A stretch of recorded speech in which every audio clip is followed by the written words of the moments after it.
welcome to another episode of A Spoonful of Manna. I hope you've been enjoying everything that we've been discussing so far. Now, we're again on the topic of dreams, but this time we're back into the dreams of your wakefulness. Not anymore the night dreams, okay, but really, if God has given you a dream and you're working towards it, what are some of the things that we have to remember? So this particular episode has to do with those little tips. What to do to reach the dream that God has for me. Okay? Our key verse for this episode is found in Luke 16:10, which says, "Whoever can be trusted with very little can also be trusted with much. And whoever is dishonest with very little will also be dishonest with much." So I guess just by reading this or listening to this, you can already say that one giant key to reaching our dreams or the fullness of our destiny would be faithfulness. Now, God has given us so many things. Now, for certain people, maybe a gift set would be like from 1 to 10. Maybe a person might have 10 different gifts, 10 different talents. Another person might have 5 only. Another person might just have 2, or another person might have one thing that he or she is good in, or a particular skill. Whether we're given one beautiful talent, gift, or skill, or we're given 10 of these beautiful gifts or skills, whatever it is that we've been given, we are accountable to God for using these things. And they are all, these things, or these gifts, these skills have been given to us for a purpose. Like God, He deposits all these things to us in order to fulfill the dreams that He has for us, in order to fulfill the destiny that He has for us. Now, question: is the destiny of God only, the destiny that God has for us, only something that He knows?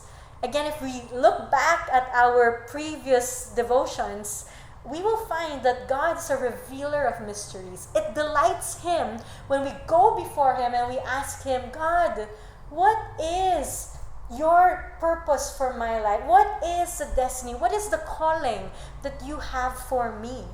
So the different things that God has given us, which make us rich, okay, are time, work, skills, talents, knowledge, finances, friends, family. To some degree, we all have these things.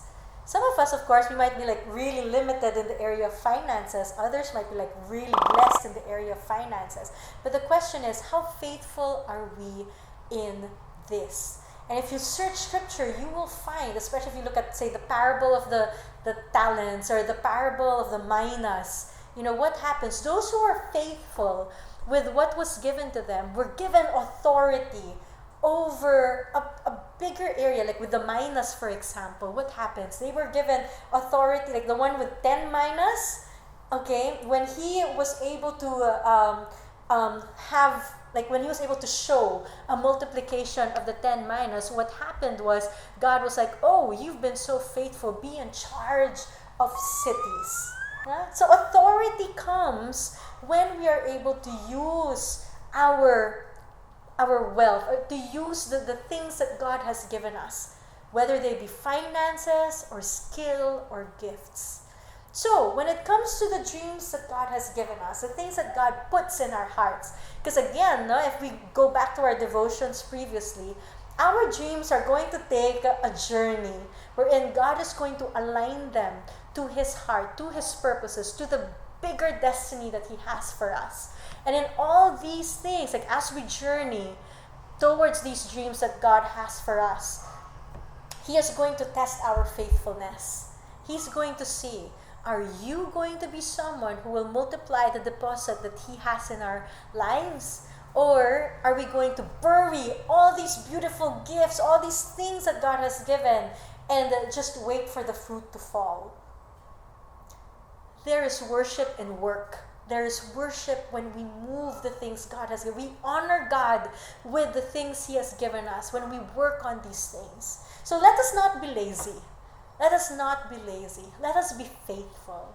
So that's it. It's a short message for this particular episode. I hope you enjoyed. See you.